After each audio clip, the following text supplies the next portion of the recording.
Donc bonjour, donc là je vous fais une vidéo pour une vidange tout simplement sur un 807, Peugeot 807. Et donc je vais vous exposer, je vais vous montrer un problème que la plupart de... Enfin ça peut engendrer sur un moteur. La vidange avait été faite, le moteur a été posé, la vidange a été faite il n'y a pas longtemps. Et en fait vous voyez, si vous voyez bien, il y a de la limaille. Et encore là j'en ai pris un petit bout mais il y en a beaucoup. Pourquoi? Parce que tout simplement le monsieur qui l'a fait, eh ben il a fait la vidange par aspiration. Et entre guillemets, une vidange par respiration ne sert à rien. Le moteur peut bien tenir 500 000 km sans faire de vidange. Maintenant, le problème pourquoi on fait la vidange, c'est surtout pour plus de viscosité, ça c'est sûr. Mais le moteur ne pètera pas si l'huile elle est simple. Voilà. S'il y a juste de l'huile et voilà quoi. Tant qu'il y a de l'huile, c'est bon. Maintenant, le problème c'est que dans un moteur, il y a une friction qui se fait avec les cylindres. Et le problème, c'est que au fur et à mesure, il y a de la limaille de fer. C'est des petites particules vraiment qui soient microscopiques ou un peu plus grandes et tout ça, qui au fur et à mesure se collent entre elles et fait des petites boules. Et le truc c'est ça, c'est que quand vous allez avoir des coussinets de bielle, voilà et tout ça machin, ça va se mettre dans les petits interstices de lubrification et ça va les niquer et ça va chauffer et ça va casser. Donc surtout faites attention parce que moi là sur le véhicule, regardez, la limaille de fer ça brille un peu. Ouais. Et donc voilà, donc là la vidange avait été faite, sauf que le monsieur qui l'a fait, en posant le moteur, et bah tout simplement ce qu'il a fait, et bah il a mis un tuyau, et il a aspiré, vidange par aspiration. Et ça sert à rien. Vraiment ça sert à rien.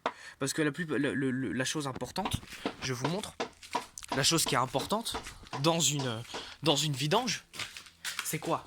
C'est que quand, bon c'est le même moteur, hein, je vous montre, quand on enlève ce bouchon là, en dessous là, en dessous du carter, il y a ce qu'on appelle, ça fait un espèce de V ou même tout simplement un plat, un fond, et ben toute la limaille de fer va se mettre en bas. Et quand même il y en a beaucoup ces plats, et ben ce qui se passe c'est que quand vous ouvrez, et que vous ouvrez le bouchon en haut bien sûr pour faire de la pression, enfin, on va dire pour que l'air passe et que ça fasse un peu plus de poids, etc. machin, et ben l'huile va sortir plus vite et donc va éliminer la limaille de fer, va sortir par là. Et donc c'est ça le truc. Mais si on le fait par aspiration, la limaille de fer va se déposer, mais le liquide va monter. Alors certes, il y en aura un tout petit peu qui va monter, mais c'est tout. Donc voilà, là je vous montre, c'est le moteur 2 litres HDI de 807. C'est pareil que les C5 ou je sais plus exactement, mais il me semble que c'est ça. Et donc voilà. Donc je vous montre rapidement. Hein, pour faire une vidange, c'est simple. Et bah tout simplement, vous ouvrez le bouchon en haut. Là, paf. Ok. Vous l'ouvrez, bah tiens, moi je vais faire le vidange. Donc hop, vous enlevez si vous voulez ça, comme ça vous nettoyez en même temps. Hop.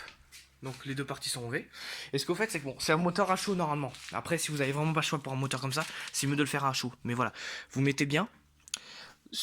Vous choisissez bien la bonne clé, bien sûr. Ce que vous faites, c'est que vous donnez un coup de marteau dessus.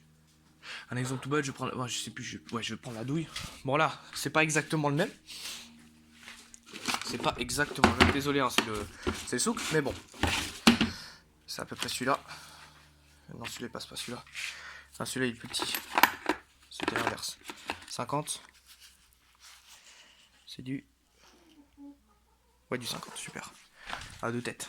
Donc ce que vous faites, c'est que vous le mettez. Bon là, c'est pas le même. Hein. Voilà, il y a du jeu. Hein, c'est pas le même. Mais bon, ce que vous faites, vous le mettez. Bon là, c'est du torx. L'autre, c'est de la Kellen, c'est du Cyprang, etc. Ce que vous faites, c'est que vous le mettez. Et vous tapez un coup de marteau. Comme ça, quand vous mettez votre clé, vous tournez, vous forcez, ça va pas le niquer.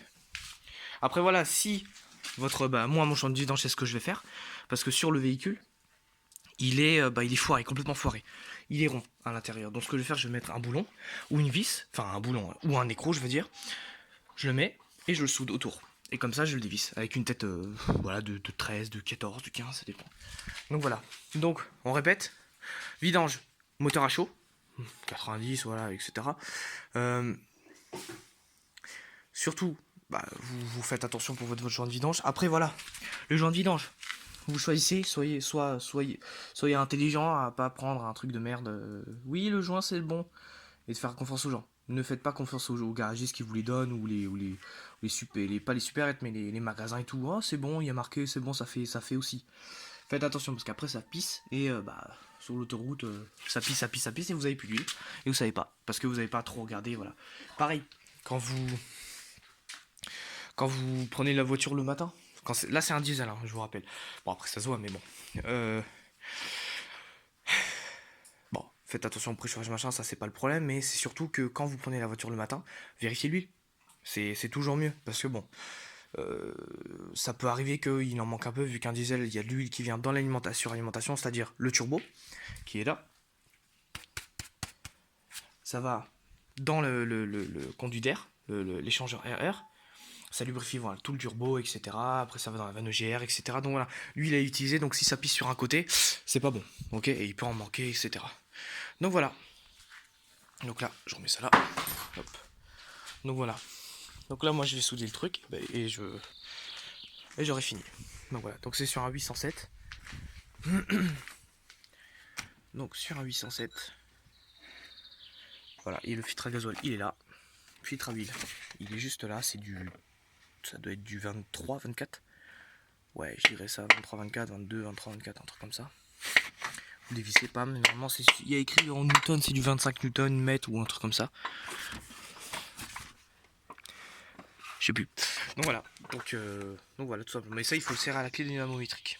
Si vous en avez pas, vous serrez un peu fort, mais pas trop. Donc voilà. Un bout de manche, ça doit faire un petit clic. Donc voilà. Mais donc voilà, tout simplement. Bye bye.